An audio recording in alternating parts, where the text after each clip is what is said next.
Wacana pengajuan hak angket ke DPR soal dugaan kecurangan pemilu terus menguat. 3 sekjen partai pengusung Anies Mohaimin, Nasdem, PKB, dan PKS mendukung PDI Perjuangan mengegolkan hak angket di DPR, meski masih menunggu langkah PDI Perjuangan selanjutnya. Kita tunggu langkah selanjutnya dari PDIP seperti apa, karena kita belum melihat ada ajuan itu di DPR dan sebagainya.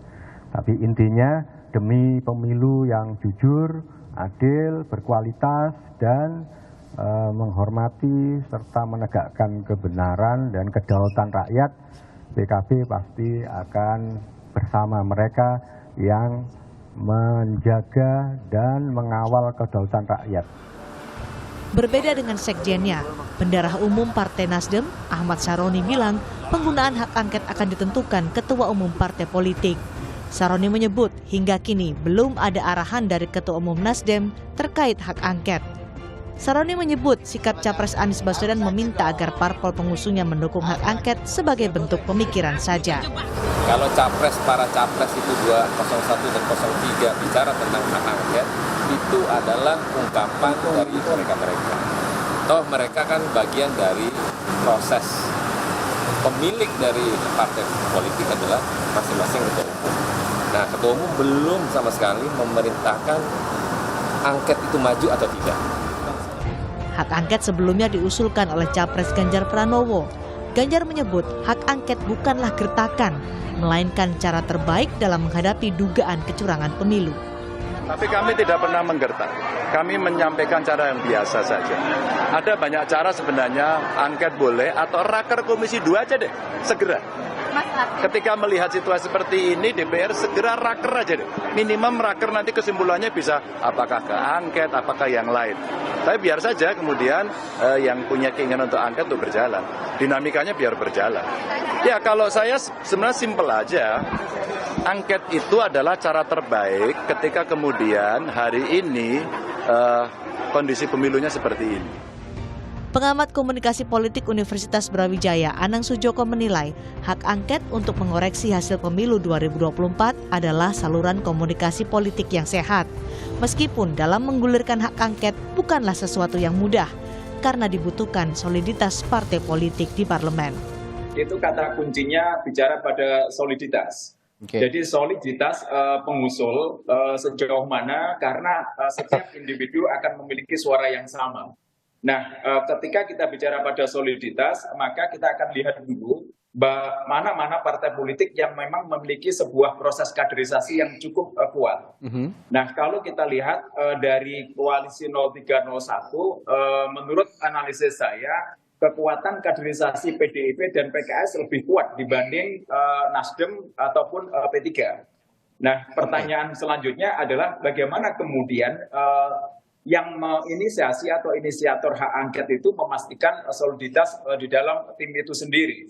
Nah, inilah yang kemudian menjadi pertanyaan besar. Kenapa demikian? Karena politik kita itu lebih banyak bicara politik transaksional. Kini masih dinanti bagaimana solidnya partai politik untuk menggulirkan hak angket di parlemen. Di saat hitung suara hasil pemilu KPU juga masih belum usai. Tim Liputan, Kompas TV.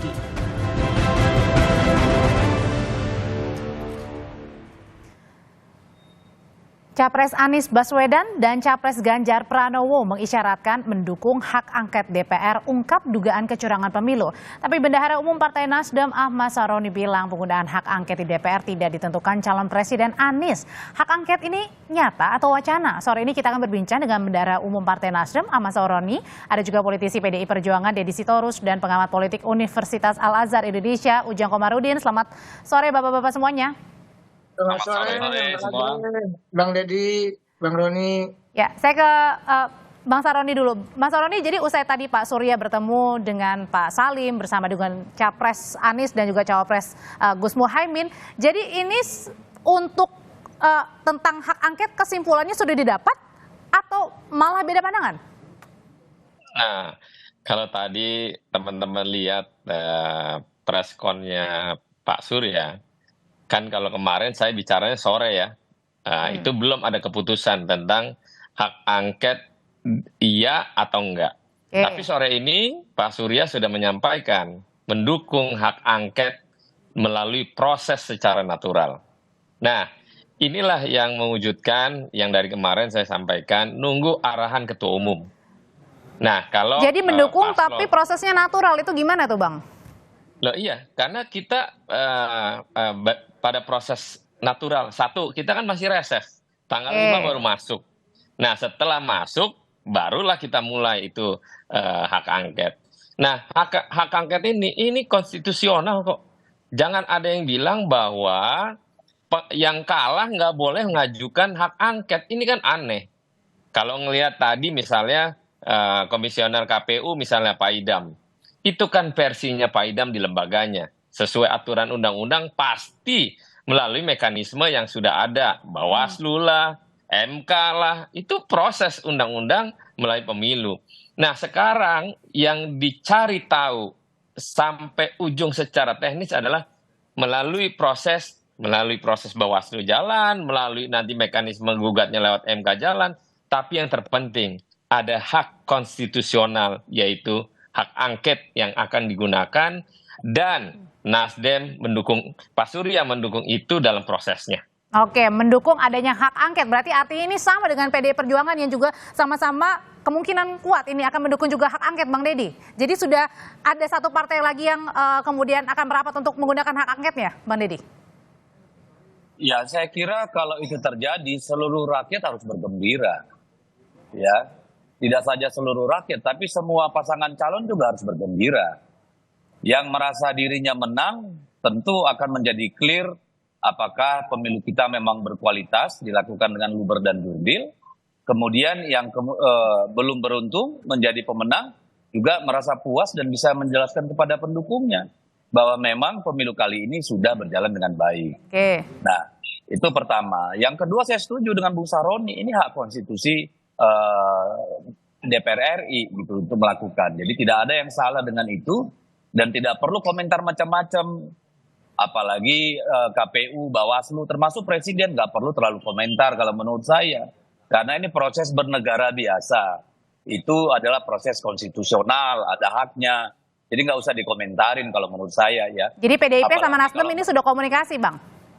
Ya, sebelum sampai ke sana, Mbak, saya juga mau bilang begini. Oke. Hak angket itu, kalaupun kita berhasil meloloskannya, bukan mau bicara tentang teknis kepemiluan.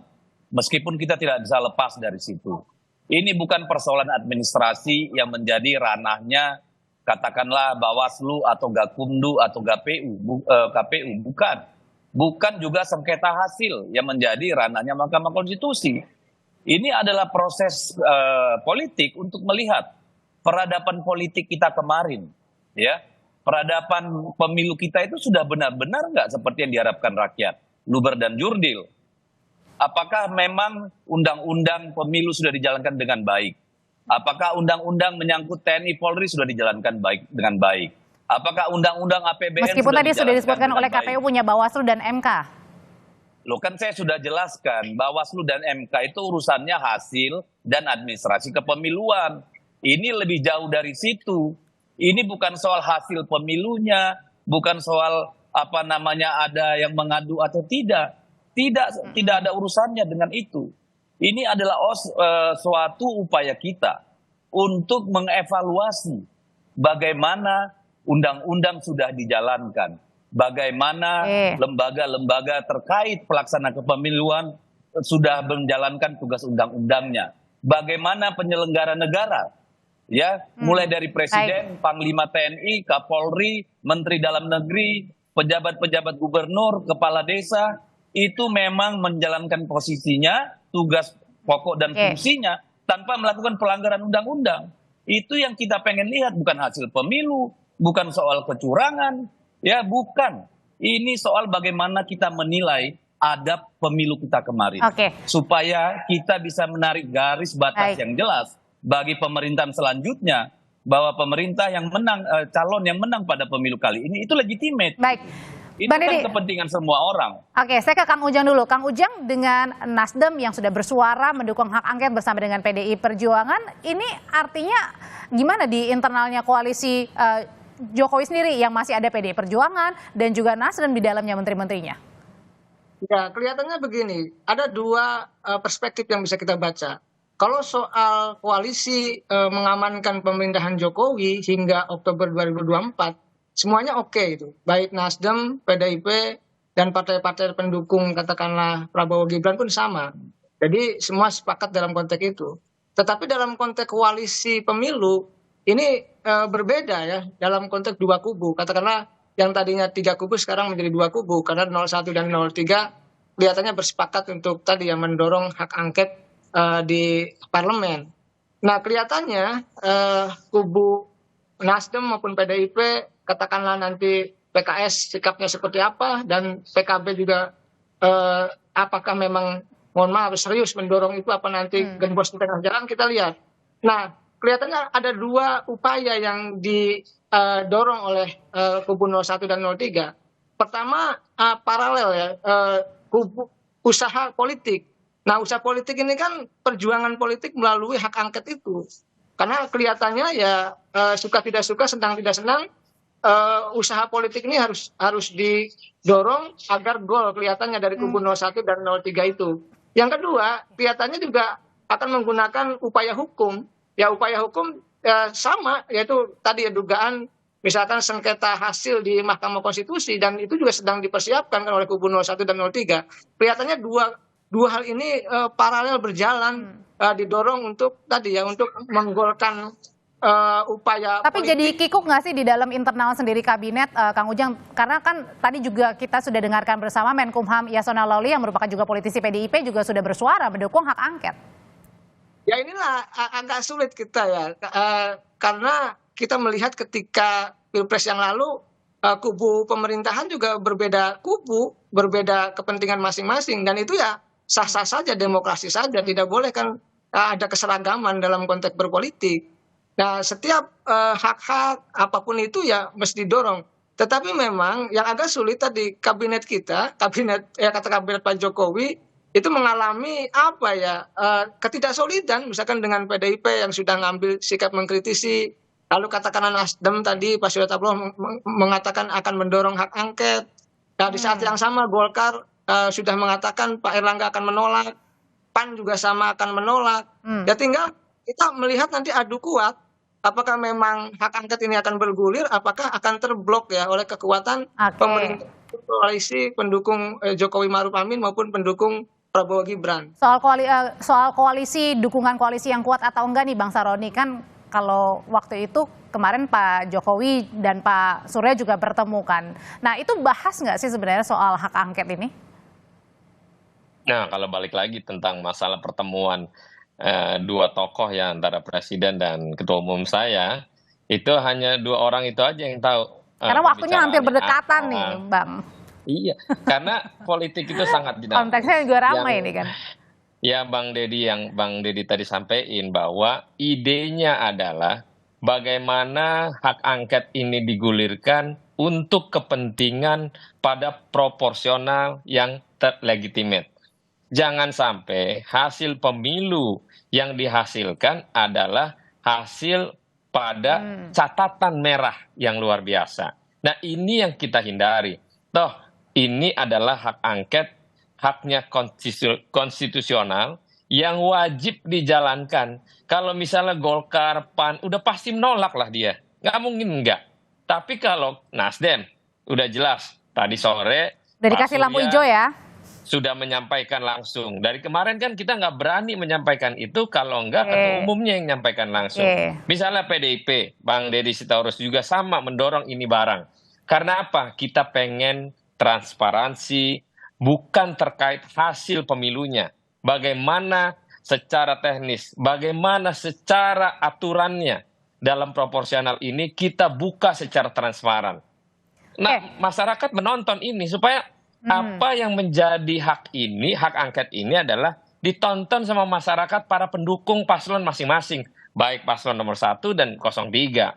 Kalau memang benar pemenangnya adalah yang bersangkutan, misalnya paslon 02, dengan legitimate yang kuat, kita hormat angkat tangan. Tapi kalau gitu berarti, Bang Saroni, Bang Deddy, kalau gitu pertanyaannya ketika Pak Surya juga sudah kasih lampu hijau untuk menggunakan hak angket bersama dengan PDI Perjuangan, pertanyaan berikutnya, kalau gitu hak angket ini akan nyata atau hanya akan jadi wacana aja? Nanti usai jeda Bapak-Bapak akan menjawabnya, tetaplah di Kompas Petang. Kang Ujang, belakangan kan kita lihat Pak Jokowi ini kerap menemui beberapa parpol-parpol gitu ya, pimpinan parpol-parpol di luar koalisi Prabowo Gibran. Nampaknya ini untuk untuk mendekati soal wacana hak angket ini. Nah, kalau gitu pertanyaannya, sesolid apa sih hak angket ini bisa digulirkan begitu kepada koalisi-koalisi yang mendukung hak angket? Ya, pertama yang harus dilakukan adalah kesolidan, daya tahan dari koalisi pendukung atau pendorong hak angket itu. Karena pasti dalam perjalanannya akan ada lika-liku ya, akan ada tekanan mungkin. Artinya nggak mudah? Iya, pasti akan dilakukan. Misalkan partai-partai yang berjiwa lemah agak sulit, tetapi seperti PDIP misalkan, lalu PKS atau Nasdem mungkin, karena kita punya pengalaman terkait dengan itu. PDIP kan sudah biasa oposisi Orde Baru, zaman Pak SBY, PKS juga pernah beroposisi, Nasdem juga pernah berseberangan katakanlah dengan Pak Jokowi mengusung Anies. Lalu yang saya agak ragu adalah PKB. PKB ini paling mudah untuk katakanlah dikorek-korek persoalan. Tapi waktu itu kemarin Caimin udah bilang saya tetap berada di koalisi perubahan. Ya itu hal-hal bagus saja, bagus-bagus. Tapi di tengah jalan saya melihat pasti akan tanda petik ya dikerjai untuk ditekan agar tidak mendorong hak angket. Oleh karena itu kita lihat saja ke depan apakah daya tahan ya PKB itu kuat untuk bersama-sama tadi dengan Nasdem, PKS katakanlah maupun dengan PDIP. Kalau P3? P3 yang paling lemah ya. Kita tahu di pemerintahan Pak Jokowi periode pertama saja dipecah jadi 2, sehingga mohon maaf ya ketua umumnya banyak yang tersangkut kasus hukum, dan itu juga pengalaman bagi P3. Nah dalam konteks itu ya saya melihat P3 tidak banyak komentar hari ini, tidak banyak mengatakan soal angket karena tahu persis posisinya yang agak lemah begitu dari tekanan-tekanan politik. Bang Deddy, sebenarnya selain PDIP, Nasdem yang juga sudah terang-terangan, partai mana lagi sih yang sudah terang-terangan atau mungkin jangan-jangan juga udah diajak ngobrol bareng PDIP selain Nasdem? Ya ini kan tadi sudah dikatakan proses dinamis, proses politik yang tidak mudah gitu ya. Dan sekali kita bersepakat misalnya, itu kan akan menjadi sangat riskan bagi partai-partai yang mengatakan bersepakat lalu lari dari komitmen. Jadi tentu kan perlu dipikirkan matang-matang oleh semua partai kalau benar-benar ini mau dijalankan. Tetapi saya ingin katakan sekali lagi, ini kepentingan semua kok. Bukan hanya kepentingan kubu 01 dan 03. 02 hari-hari ini di media maupun di media sosial itu dibully loh. Buka aja media sosial, setiap hari bicara tentang kecurangan, praktek-praktek penyalahgunaan kekuasaan, itu kan setiap hari ada. Baca majalah Tempo atau podcast mereka, itu pemerintah dikuliti setiap hari, perilaku kekuasaan dikuliti setiap hari. Ini kan untuk 02 juga perlu, untuk Jokowi juga perlu, gitu loh. Kita juga kan sangat ingin tahu dan ingin belajar dari proses ini. Apakah misalnya ke depan DPR ini harus membuat undang-undang bahwa seorang presiden yang menjabat, keluarga intinya atau keluarga terdekatnya tidak boleh mencalonkan pada pemilu yang sama, nunggu 1 periode atau 2 periode. Kan ini proses pembelajaran. Karena kemarin kan kita susah membedakan Pak Jokowi itu sebagai presiden atau sebagai bapaknya Gibran. Kita kan jadi bertanya, kemarin genjot yang namanya sembako sampai hampir 90 triliun, langka beras di mana-mana, itu untuk keselamatan rakyat atau untuk pemilu? Kan kita pengen tahu itu, gitu loh. Supaya tidak ada yang tertinggal untuk periode 2024-2029. Semuanya bisa dijelaskan dengan baik. Jadi janganlah berburuk sangka dulu, gitu loh. Oke, jangan berburuk sangka. Proses konstitusional yang kita hadapi saja. Kalau Pak Jokowi merasa sebagai penyelenggara kekuasaan sudah menjalankan tugas pokok dan fungsinya dengan baik dan benar, ya nanti dijelaskan di forum angket DPR misalnya. Kalau gitu, demikian juga paslon 02 atau para penyelenggara pemilu. Nah, kalau misalnya dari PDIP ini kuat sekali tadi omongannya begitu, Bang Saroni. Jadi sekuat apa nanti Nasdem ini solid untuk tetap menggulirkan hak angket? Solid 100%. Nanti jangan-jangan di tengah jalan berhenti nih, Bang. Ya, seorang Surya Paloh tidak pernah lari dari komitmen. Kalau sudah ngucap, tidak ada kata mundur. Itu yang dilakukan kepada Anies Baswedan dari awal sampai terjangan. Meskipun coba digoda badai. misalnya? Apapun ceritanya sama. Proses Anies mencalonkan juga digoda. Tapi seorang Pak Surya selalu konsisten dan komitmen apa yang sudah diucapkan, dia tidak akan pernah lari dari ucapannya. Tapi Bukan cuma digoda, saya kira dizolimi juga itu sekalian. Oke, pertanyaan berikutnya kalau gitu Kang Ujang, kalau misalnya terakhir-terakhir misalnya hanya PDIP dan Nasdem nih, bisa tetap gulirin hak angket DPR? Ya agak sulit, agak berat ya, karena kekuatannya tadi berarti kan ada ketidaksolidan. Ada PKB, katakanlah PKS dan P3 yang tidak solid. Tetapi ya itu perjuangan politik ya, perjuangan konstitusional ya penuh risiko dan penuh lika-liku, dan pasti ya Bang Deddy, Bang Roni sudah paham betul terkait dengan dinamika itu, karena beliau kan anggota parlemen yang sudah mendalami persoalan-persoalan hal seperti itu. Jadi saya melihat kalau PKB-nya lari gitu ya, P3-nya tidak dukung, PKS-nya juga misalkan ada di tengah, ini menjadi persoalan. Yang paling penting soliditas tadi, perjuangan soliditas dan daya tahan yang kuat untuk bisa menggolkan hak angket tersebut. Kalau gitu, kalau tadi Pak Surya sudah declare akan mendukung, kemudian tapi mengalir aja untuk hak angket. Kalau gitu, kapan pernyataan dari Ketua Umum PD Perjuangan sendiri, Bang Deddy? Ya kita tunggu, masih berproses. Tadi Pak Ganjar dan Pak Mahfud ada di rumah aspirasi di Diponegoro, ya. Banyak tokoh-tokoh kita juga di situ. Lalu Pak Sekjen juga sedang rapat dengan para DPP gitu ya. Kita akan lihat ya, karena kan tadi seperti disampaikan sendiri, tidak mungkin hanya PDI Perjuangan dan Nasdem gitu ya. Ini kan butuh komitmen bersama. Dan saya kira kalau kubu 01, 03 solid, itu akan menjadi modal utama untuk rebound di tahun 2029. Oke. Tapi kalau mereka menjadi katakanlah kutu lompat atau katakanlah bimbang dan ragu, saya percaya rakyat juga akan memberikan hukuman nanti pada tahun 2029. Oke, kalau gitu singkat ke Bang Saroni. Kalau gitu, kalau Nasdem ini sudah solid, PKS, PKB? PKB sudah nyungkapin ya. Kalau PKS kan secara tidak langsung, tadi ada juga di dalam pertemuan Pak. Jadi dukung atau enggak di PKB, PKS, Bang? Menurut saya insya Allah soliditas untuk partai koalisi perubahan solid. Termasuk dengan hak angket itu sendiri ya? Termasuk hak angket. Baik, terima kasih Bang Saroni, terima kasih Bang Deddy, terima kasih Kang Ujang, sehat selalu semuanya Bapak-Bapak. Ya, terima kasih Kang Ujang. Terima kasih.